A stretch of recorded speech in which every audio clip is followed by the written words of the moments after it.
Hey, this is 11 lesson 11, and we're looking at fun stuff now. To do a budget, and the budget is called a cash budget, and you're going to look at your needs for the next 6 months, and they give you all of these wonderful scenarios that you're going to use. These are things that you predict that are going to happen, so you can have a pretty good idea of what your cash flow is going to be each month. So, first of all, I have broken this down so it's easier to look at. You're expecting 30,000 per month, okay, in sales.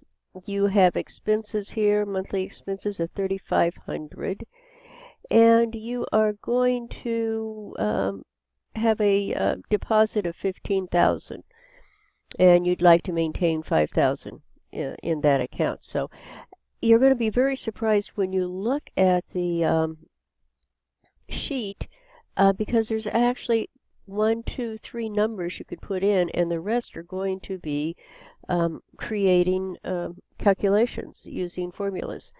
Very easy to do and a lot of fun.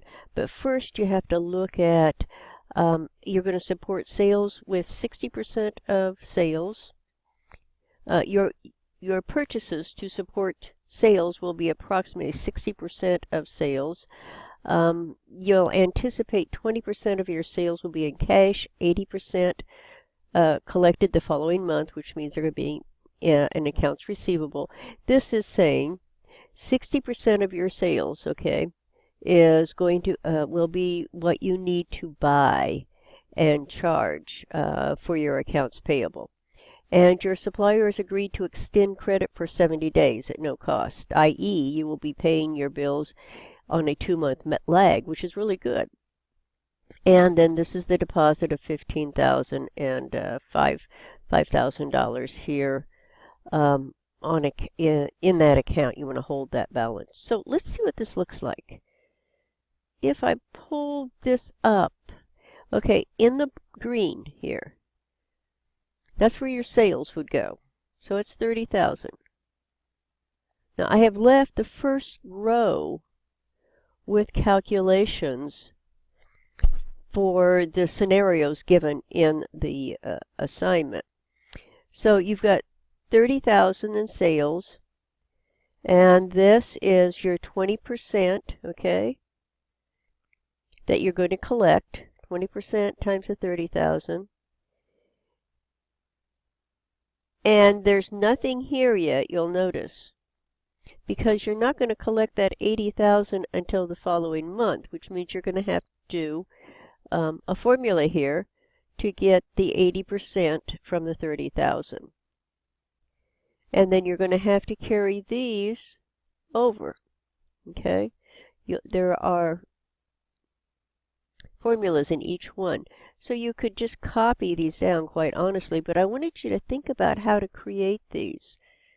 And you're going to have to create this one right here so that you can flow that through. Now, the next one has, this is your business expenses right here. It's 3,500. And that explodes down. You'll see how that goes down to here. And this gives you the net change in cash. Now, before you get too carried away, we've got to have a beginning cash, right? So now, there you go. So now, what's missing in this picture? Well, this raw materials thing here, right? So what you've got is plus C3. This is your accounts payable, okay? So let me show you what happens when you carry this over. I'm going to carry this calculation over. Keep that. It's showing a deficit, right? And we've got this one gets carried over. Now I have to set something up in here. Is that correct? So that equals 80%. should give me 24,000. And this is a net change. But now all of this will change when you pull this over.